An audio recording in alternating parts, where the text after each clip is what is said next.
अब हम डिस्कस करेंगे general features and classification of class reptilia.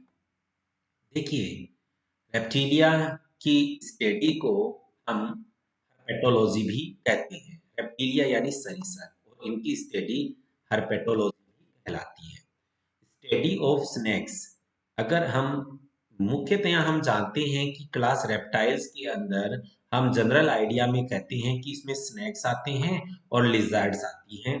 Snacks की स्टडी होती है वो सर्पेंटोलॉजी या ओफियोलॉजी कहलाती है, वहीं लिजर्ड की जो स्टडी होती है वो सोरोलॉजी कहलाती है।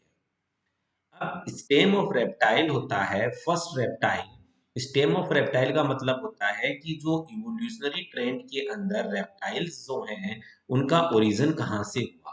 तो जो फर्स्ट रेप्टाइल हैं वो कोटाइलोसोरिया माने जाती हैं और ये कोटाइलोसोरिया सेमूरिया से डेवलप हुए हैं। सिमूरिया कौन है? सिमूरिया कनेक्टिंग लिंक होती है एम्फीबिया और रेप्टाइल्स की। एम्फीबिया और रेप्टाइल्स के बीच की जो कनेक्टिंग लिंक मानी जाती है यहाँ पर आएगा सिमूरिया, और इसी सिमूरिया से डेवलप हो गए कोटाइलोसोरिया और कोटाइलोसोरिया से फिर डेवलप हुए रेप्टाइल्स। ये फर्स्ट सक्सेसफुल टेरेस्ट्रियल एनिमल्स माने जाते हैं। करेक्टरिस्टिक्स, स्थलीय जलीय जंतु होते हैं, ये टेरेस्ट्रियल और एक्वेटिक जंतु होते हैं, ये कोल्ड ब्लडेड एनिमल होते हैं। इसका मतलब ये हुआ कि इनके ये पोइकिलोथर्मिक होते हैं, इनके बॉडी का जो टेम्परेचर है वो वातावरण के अनुसार परिवर्तित होता रहता है। इनकी जो स्किन होती है वो रफ होती है, नॉन ग्लैंडुलर होती है, यानी स्किन रफ के साथ ही उसके ऊपर स्वेट ग्लैंड्स, ऑयल ग्लैंड्स नहीं पाई जाती है, एकदम ड्राई होती है, नॉन ग्लैंडुलर होती है। लेकिन इसका जो एक्सेप्शन अपवाद है वो लिजार्ड है। लिजार्ड जो होती है उनमें फ्यूमोरल ग्लैंड्स पाई जाती है। बॉडी जो है वो हेड, नेक, ट्रंक और टेल में बटी होती है। इनकी बॉडी डिवाइडेड होती है, हेड, हेड के पीछे नेक पार्ट, नेक के बाद में ट्रंक पार्ट और ट्रंक के बाद में इसकी लंबी टेल रीजन पाई जाती है। इस तरह से ये टेट्रापोडा है। जैसे हमने एम्फीबिया की बात की थी, एम्फीबिया भी टेट्रापोडा होती है, उसी तरह से ये भी टेट्रापोडा होती हैं, यानी इनमें 2 पेयर लिम्ब्स या 4 जोड़ी टांगे पाई जाती हैं। लेकिन कुछ एक्सेप्शन है लिम्बलेस का होना। जो कुछ लिजार्ड है जैसे ग्लास नेक जिसे हम कहते हैं या ओफियोसोरस होती है, वो लिम्बलेस होती है, उसमें लिम्ब नहीं पाई जाती है। ये जो स्नेक होते हैं इनमें लिम्ब्स एब्सेंट होते हैं। ये पेंटाडेक्टाइलस होते हैं। पेंटाडेक्टाइलस का मीनिंग ये हुआ कि अगर इसकी लिम्ब होगी तो उस लिम्ब के अंदर कितनी डिजिट्स होंगी? 5 डिजिट्स इसमें पाई जाती है। इनमें इनकर्ड नेल्स पाए जाते हैं, यानी इनके जो नेल्स होते हैं वो मुड़े हुए होते हैं, इनकर्ड नेल्स इनमें होते हैं। पेंटाडेक्टाइली हो ही गई है। अब बात करते हैं इनके एक्सोस्केलेटन की। एक्सोस्केलेटन वो स्केलेटन होता है जो हमें बाहर से नजर आता है, जैसे स्केल्स। इनकी बॉडी के ऊपर हॉर्नी स्केल्स पाए जाते हैं, ये कॉर्निफर्ड होते हैं। बोनी प्लेट्स पाई जाती हैं स्नेक्स के ऊपर। ये जो टर्टल या जो टोर्टोइज होता है उस पे बोनी स्केल्स पाई जाती हैं, और टर्टल के ऊपर आप एक कैरापेस नजर आता है, उसकी आर्मर्ड शेल के रूप में नजर आता है, और इसके वेंट्रल डोर्सल को तो हम कैरापेस कहते हैं, और इसका जो वेंट्रल होता है वो प्लिस्ट्रोन कहलाता है। नीचे का जो इसका एक्सोस्केलेटन है वो प्लिस्ट्रोन कहलाता है। फिर हम बात करेंगे एंडोस्केलेटन की। एंडोस्केलेटन बना होता है बोन्स का। तो कैल्शियम कार्बोनेट, कैल्शियम फॉस्फेट की बोन्स पाई जाती हैं। इनका स्कल मोनोकोंडाइलिक होता है। इनका माउथ के अंदर जैकब्सन ऑर्गन पाया जाता है। आपको पता है कि जैकब्सन ऑर्गन होता है वो ऑल्फैक्टरी के रूप, रिसेप्टर के रूप में वर्क करता है। इनकी जो रिब्स होती हैं वो ट्रू रिब्स होती हैं, स्टर्नम से जुड़ी होती हैं, जबकि हमने एम्फीबिया में स्टडी की थी कि वहां स्टर्नम नहीं पाया जाता, लेकिन यहाँ पर स्टर्नम प्रेजेंट होता है। इनकी जो वर्टिब्री होती है वो प्रोसिलस प्रकार की होती है। उसका जो सेंट्रम होता है वो प्रोसीलस प्रकार का होता है। प्रोसीलस का टाइप कैसे होगा? अगर जो इनकी जो वर्टिब्री होगी वो कॉनकेव टाइप की होगी और जो पोस्टीरियर पार्ट होगा वो कॉन्वेक्स टाइप का होता है। ये डायराइनस होते हैं, यानी इनमें 2 नेजल ओपनिंग पाई जाती है इंडिविजुअल सेपरेट। कॉर्डल वर्टिब्री जो होती हैं वो इनमें पाई जाती हैं। कॉर्डल पार्ट में कुछ पार्ट में वर्टिब्रीज पाई जाती हैं, उनमें चेवरॉन बोन प्रेजेंट होती है। ये बहुत स्पेसिफिक कैरेक्टर है। अलग अलग एग्जाम्स में ये क्वेश्चन पूछ लिया जाता है कि चेवरॉन बोन किस फाइलम की, किस सुपर क्लास की स्पेशलिटी है। तो आपको ये पता होना चाहिए कि चेवरॉन बोन है वो क्लास रेप्टाइल्स में पाई जाती हैं और चेवरॉन बोन है वो इन्हीं की ही एक स्पेसिफिक कैरेक्टर है।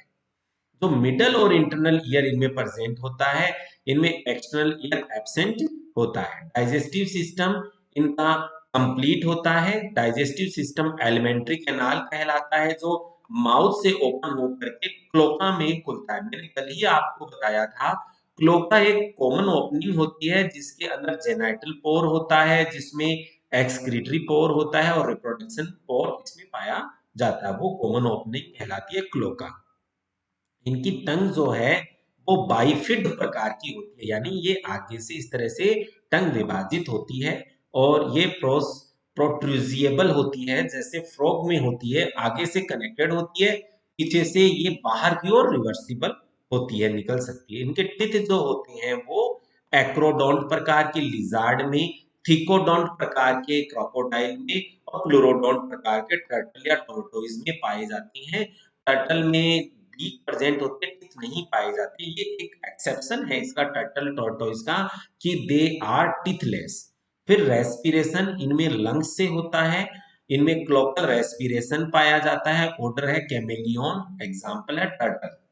उसके बाद हम बात करते हैं इनके सर्कुलेटरी सिस्टम की, यानी ब्लड का सर्कुलेशन कैसा होगा। क्लोज टाइप का ब्लड सर्कुलेटरी सिस्टम पाया जाता है। इनका हार्ट इनकम्प्लीटली 4 चेम्बर्ड होता है।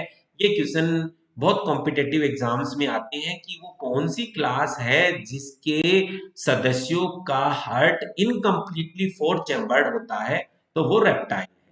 इनमें 2 ओरिकल पाए जाते हैं, आलिन। वेंट्रिकल इनकम्प्लीट होती हैं, वो पार्शियली, उनमें जो सेप्टा होते हैं वो कंप्लीट नहीं होते, तो वो पार्शियली डिवाइडेड होता है, तो ये इनकम्प्लीटली चेम्बर्ड होते हैं। लिजार्ड में पेंजिनी का चित्र प्रेजेंट होता है। एक्सेप्शन है ऑर्डर क्रोकोडीलिया।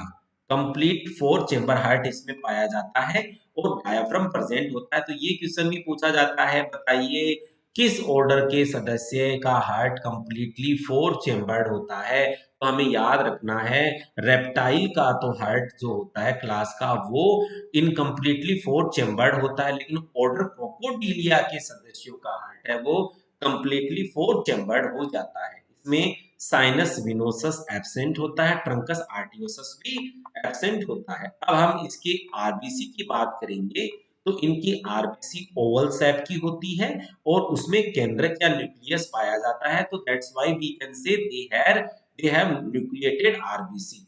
इनका रेस्पिरेशन ट्री सिस्टम में हीमोग्लोबिन पिगमेंट प्रेजेंट होता है।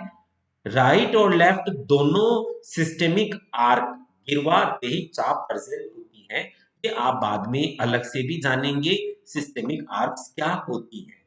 बर्ड्स जो इसके बाद का ऑर्डर है उसमें केवल राइट सिस्टेमिक आर्क ही प्रेजेंट होती है, उनमें लेफ्ट सिस्टेमिक आर्क नहीं पाई जाती। मेमल्स जो होते हैं उनमें लेफ्ट सिस्टेमिक आर्क प्रेजेंट होती है, हम लोगों में लेफ्ट सिस्टेमिक आर्क होती है। एक्सक्रीटरी जो सिस्टम होता है वो किडनी मेटानेफ्रिक प्रकार का, वन पेयर, यूरिक एसिड, ये यूरिकोटेलिक होते हैं। यूरिकोटेलिक का मतलब ये हुआ कि इनमें एक्सक्रीशन के रूप में यूरिक एसिड निकलता है। इनमें लेटरल लाइन सिस्टम एब्सेंट होती है। लेटरल लाइन सिस्टम मुख्यतः फिश में species class, super class species और कुछ एम्फीबियाज में प्रेजेंट होती है। इनका नर्वस सिस्टम ब्रेन डेवलप होता है, सेरेब्रम सेरिबेलम विकसित होते हैं, 12 पेयर क्रेनियल नर्व पाई जाती है, लेकिन जो स्नेक होता है उसमें मेमल्स की तरह 10 पेयर क्रेनियल नर्व प्रेजेंट होती है। अब अगर हम रिप्रोडक्शन की बात करेंगे तो ये यूनिसेक्सुअल होते हैं, इंटरनल फर्टिलाइजेशन इनमें पाया जाता है, जबकि जो फ्रॉग है उसमें एक्सटर्नल फर्टिलाइजेशन हमने देखा था।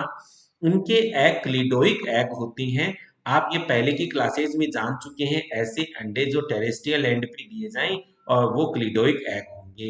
ये सफल जंतु हैं जो क्लिडोइक एग देती हैं। ये एमिनोटियस प्रकार के होती हैं। इनमें पॉलीलेसिथल प्रकार के अंडे, एग्स के अंदर योग की मात्रा खूब पाई जाती है। इनमें कोपुलेटरी ऑर्गन्स प्रेजेंट होते हैं, हेमीपेनिस पाया जाता है। लिजार्ड में डबल पेनिस स्पेशलिटी है, लिजार्ड की डेवलपमेंट डायरेक्ट होता है। इनके अंदर कोई भी लार्वा स्टेजेस नहीं पाई जाती हैं। इनमें एमनियोन, कोरियोन, एलेंटोइक योग सेक इनके अंदर एक्स्ट्रा एम्ब्रियोनिक मेम्ब्रेन पाई जाती है।